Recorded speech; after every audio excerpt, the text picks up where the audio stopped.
teníamos que elegir un país y nosotros elegimos Uruguay más que nada por el tema de la cercanía y nos pareció interesante también cuando empezamos a investigar todo el tema de datos del país y datos que tengan que ver con la información del servicio civil. Y bueno, también le preguntamos a Nelson, que es nuestro profesor, y nos dio esta idea.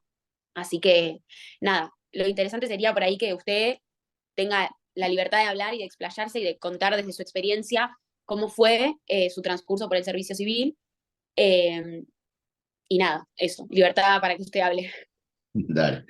Una cosa, en este caso se da que yo ahora estoy como director del servicio civil, pero bueno, como soy académico también he escrito mucho sobre Mira, la administración pública uruguaya y el servicio civil.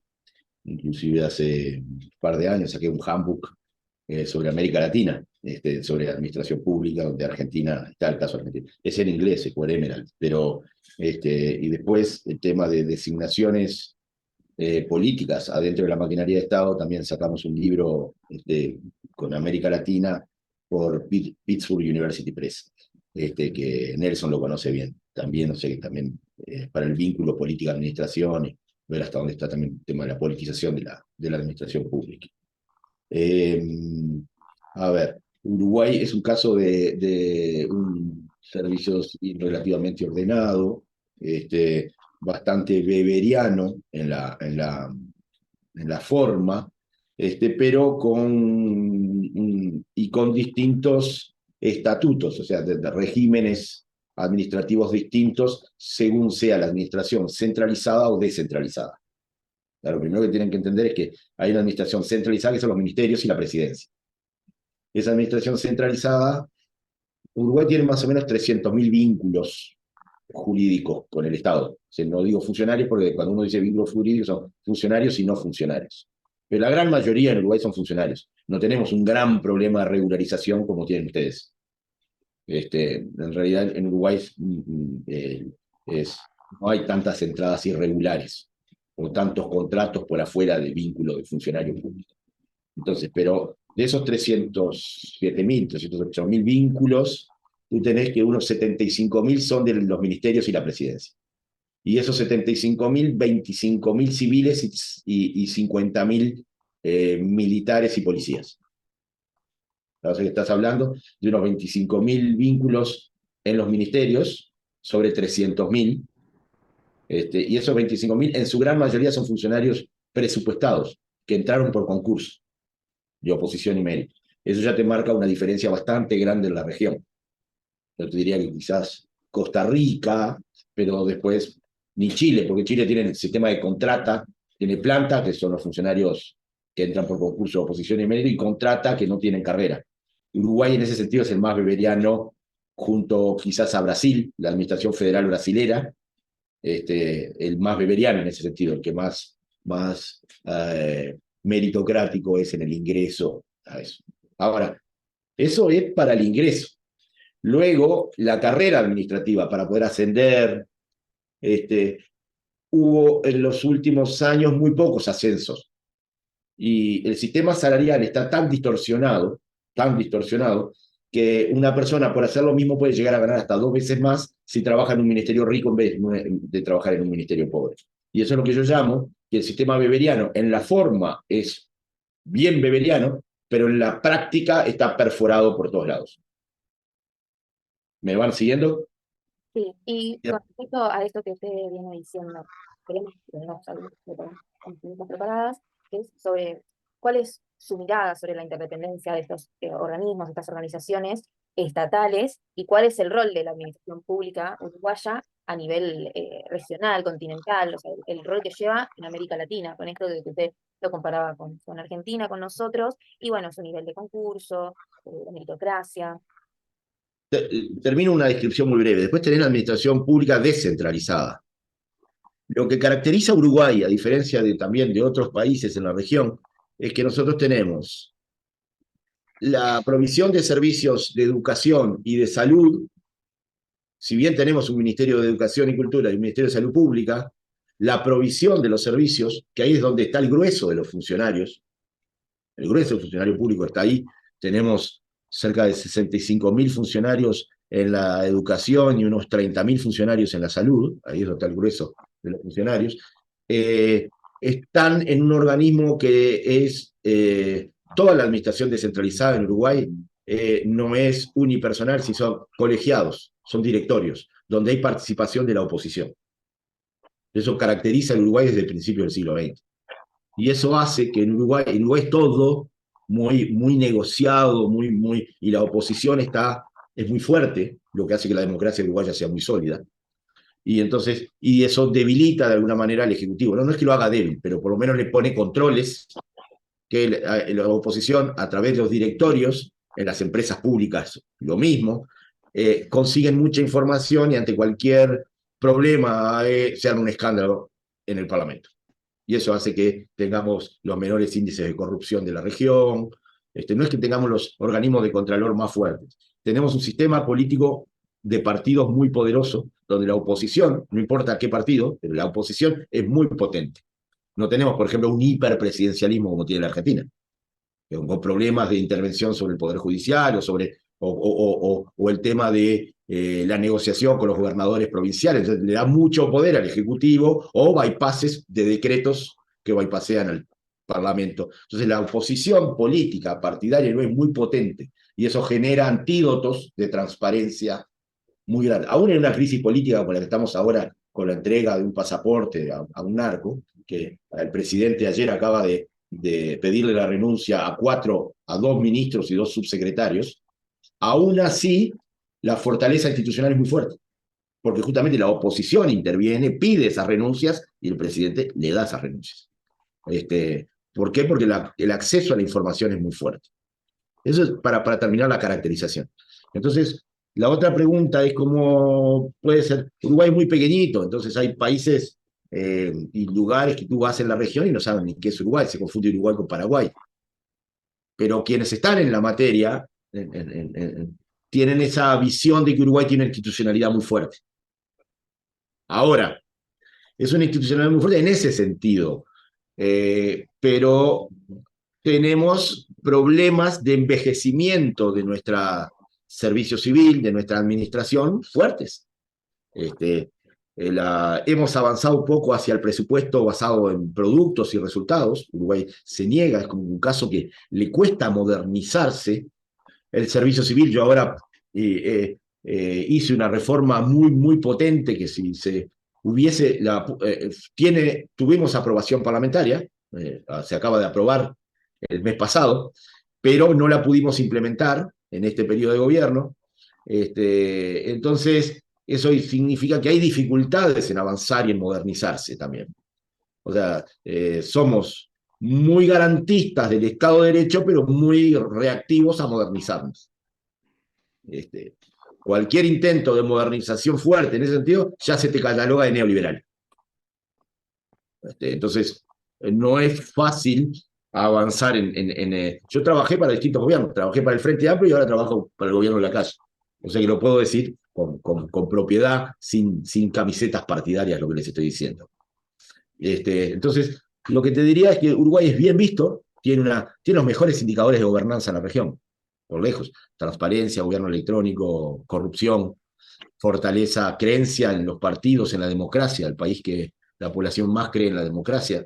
Pero tenemos problemas de que esa maquinaria del Estado avance a los niveles que necesita la sociedad para resolver los problemas. Eso creo que es un diagnóstico. El tipo de reforma que nosotros, por lo general, desde el Frente Amplio y este propio gobierno, con distintas orientaciones ideológicas, nosotros en distintos artículos, que las he descrito como neobeberianas.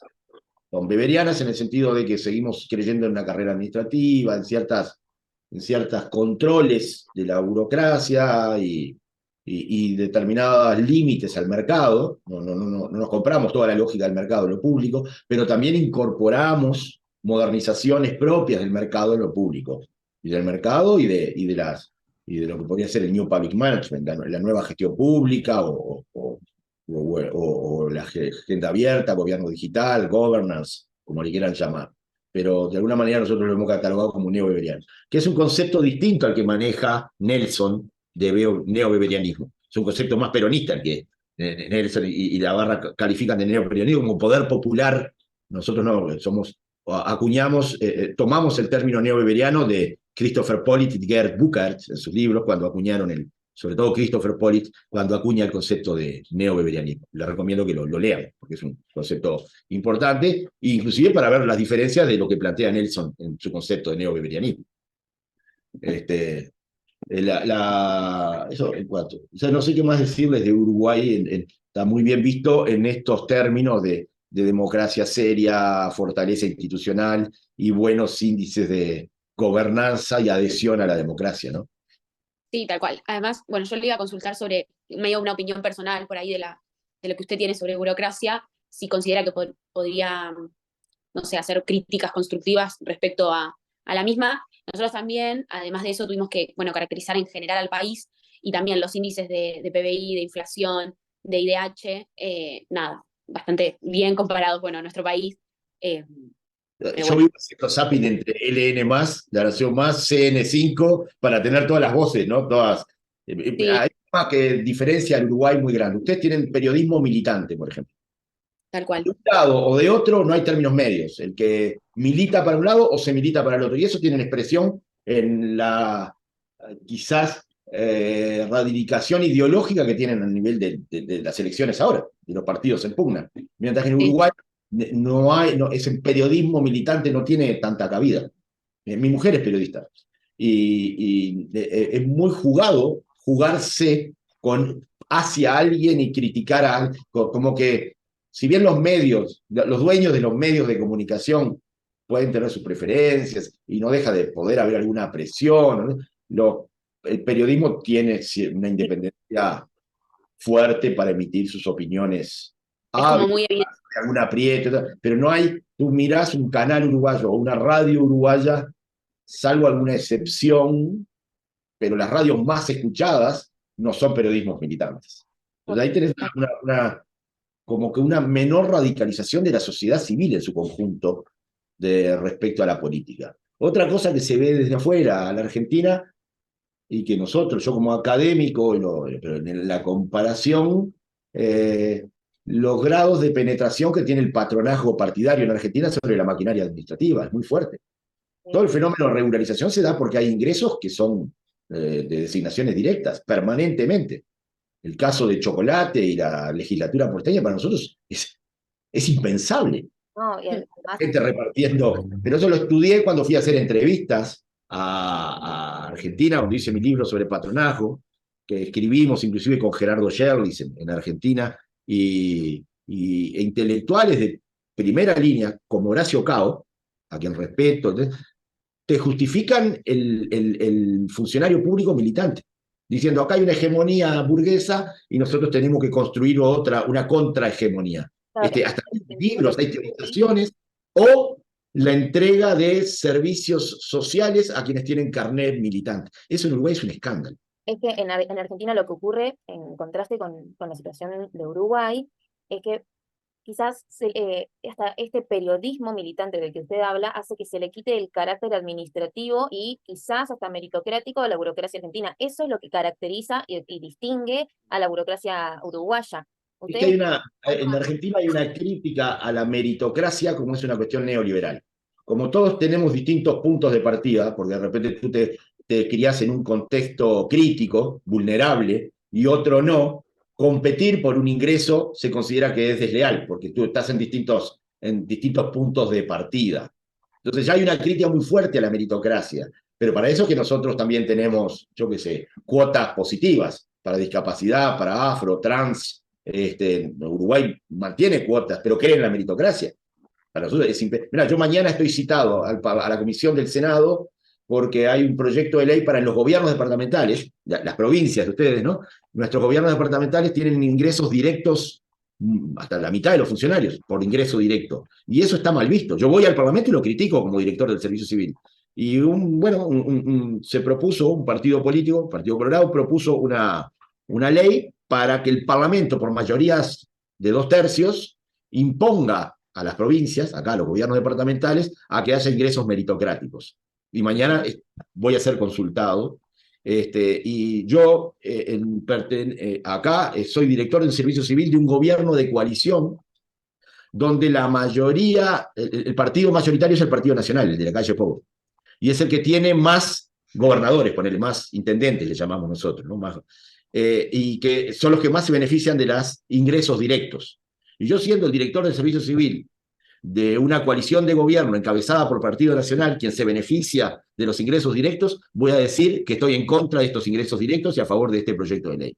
Eso te da la pauta también del grado de independencia técnica que tenemos algunos funcionarios dentro del gobierno uruguayo. Eso yo no lo he visto en Argentina ni de un partido ni de otro.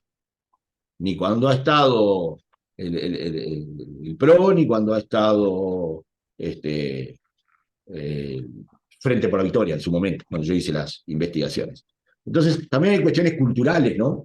Que identifican que está mal visto públicamente que el ingreso directo a la ciudadanía o la ministra de Vivienda, hace unos meses atrás, que era la mujer de un líder de Cabildo Abierto, un partido prácticamente de connotaciones militares, tuvo que, el presidente le exigió la renuncia porque la mujer estaba entregando viviendas a militantes. Está muy mal visto. O sea, le cuesta la cabeza a un ministro. Y no hay ninguna teorización desde la administración pública o desde la teoría de gobierno, lo que sea, que tienda a justificar la entrega a militantes de servicios en un ministerio social. Esto te marca una pauta, una diferencia un poco con Argentina, más allá de un montón de debilidades que tiene la institucionalidad uruguaya, pero lo que quiero decir es, esto marca una diferencia. Perdí a Tobías ahí en la cámara, pero... No, es que estaba a punto de leer una pregunta porque la tiene Celu. Ya que nos quedan unos últimos 10 minutos, todavía si quieres una... Acá estoy. Pregúntalo más. Bueno, señor, yo le quería preguntar acerca del Decime, salario. Conrado, no, ni nada. Soy Conrado, estoy hablando como si fuera un profesor, que es lo que me gusta a mí, es mi vocación. Bueno, dale, Conrado. Quería preguntar acerca del salario del servicio civil en Uruguay. Creo que, si no me equivoco, dijo algo al principio, es sobre si se adecua el salario digamos, al mérito de los No. empleados. El salario está completamente distorsionado y es parte de la reforma que yo propuse, que si ustedes se meten en la rendición de cuentas en Uruguay van a encontrar como 50 artículos, lo pueden hacer como ejercicio si el día de mañana les interesa. Está completamente distorsionado. Te doy un ejemplo. Tú tenés, cuando tú cobras, te dan el recibo de sueldo, yo a eso le voy a llamar la remuneración. Ese recibo de sueldo está compuesto por un montón de ítems. Yo en la facultad también, cuando recibo mi salario, está compuesto por asignaciones familiares, antigüedad, hogar constituido. Esos son beneficios sociales. Pero después hay otro montón de renglones del salario de un funcionario público que tienen que ver con el pago de compromisos de gestión, o porque en algún momento se hizo una reestructura en ese lugar y se le dio una plata a todos los funcionarios, tickets de alimentación, o porque se le paga nocturnidad, o porque se le paga una cosa que se llama compensación especial por función especial. No sabes qué carajo es la función, pero en algún momento los funcionarios de ese lugar consiguieron que se les aumentara el sueldo y lo pusieron como un ítem. ¿Me van siguiendo? Sí. Entonces, tu salario, por ser arquitecto, grado tanto, o sea, tal nivel de la carrera, en promedio, estoy diciendo, cualquier funcionario, en promedio, es el análisis que hicimos, el salario por pertenecer a un escalafón, por pertenecer si sos profesional, o si sos administrativo, o si sos de servicios generales, y por el grado que tenés en la carrera, por el nivel jerárquico que tú tenés, solamente es el 17% del total de tu salario. El resto, el 83% restante, es contingente de en qué lugar trabajás, si trabajás en un lugar con muchas compensaciones y es más rico, o en un lugar pobre. Está completamente distorsionado. Entonces, no refleja el valor público que agrega lo que tú haces. Entonces, podés ser abogado en un ministerio pobre y ganar más o menos. Sos portero en un lugar muy rico y ganás mucho más que el abogado en un ministerio pobre. ¿Se entiende? Se lo estoy diciendo brutamente. Entonces, sí, como que no es lógico. Yo, tal cual. A nivel de la administración central, para empezar por algún lado, porque empezar que es donde lo que más maneja el servicio civil. El servicio civil no tiene incidencia directa, sí indirecta, pero no directa sobre la administración descentralizada, sobre la educación, que tiene su propio estatuto, sobre la salud, sobre las empresas públicas, pero donde tengo intervención directa, que es en los ministerios. Hice una reforma donde identifico las ocupaciones. Ya no me interesa si es escalafón profesional, pues estudió 5 años. ¿Qué carajo haces? ¿Sos analista presupuestal? ¿Sos experto en políticas de medio ambiente? ¿Sos experto en políticas productivas? ¿Sos analista de patentes? ¿Sos operador territorial del Ministerio de Desarrollo Social? No me importa, ¿sos operador territorial o sos el que diseña las políticas sociales? Entonces, depende de lo que tú hagas, lo valoramos, le pusimos un puntaje a cada ocupación. Identificamos más de 100 ocupaciones. Las valoramos. Conocimiento aplicado, cuánto te lleva a estudiar esto, autonomía en la toma de decisiones, cuánto interactúas con otros, riesgo de la profesión. Eso lo hacen los países de la OECD, los países desarrollados tienden a hacer eso.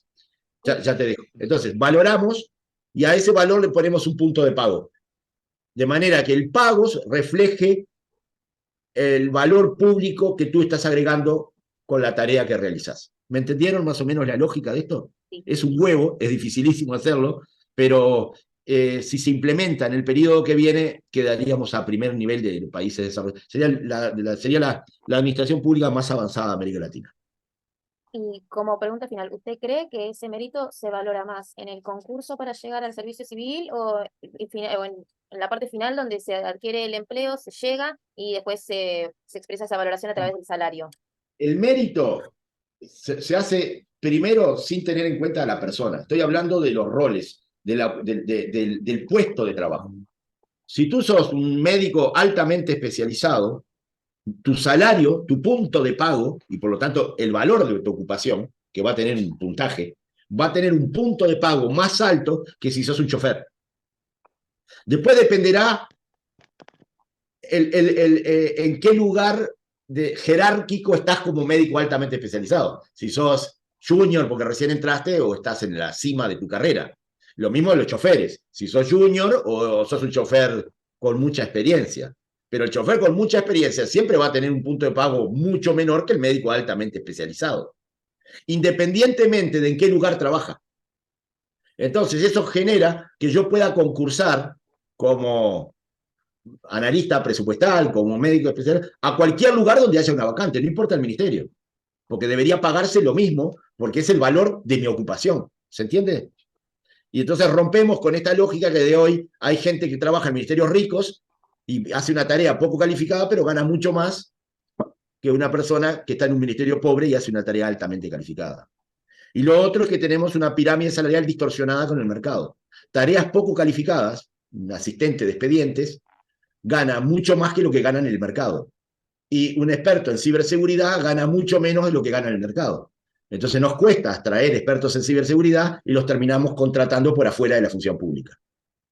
Entonces, esta carrera que nosotros proponemos, después está el tema de cómo los evaluamos, modificamos el sistema de evaluación, o sea, daría para hablar millones de cosas. Elegí eso para contarles, porque es importante. Pero entonces, luego está cómo estás evaluado tú como funcionario, tu rendimiento, que es toda otra cosa. Sí, Pero yo cuando ahora me refería al valor, es al valor objetivo de mi puesto de trabajo.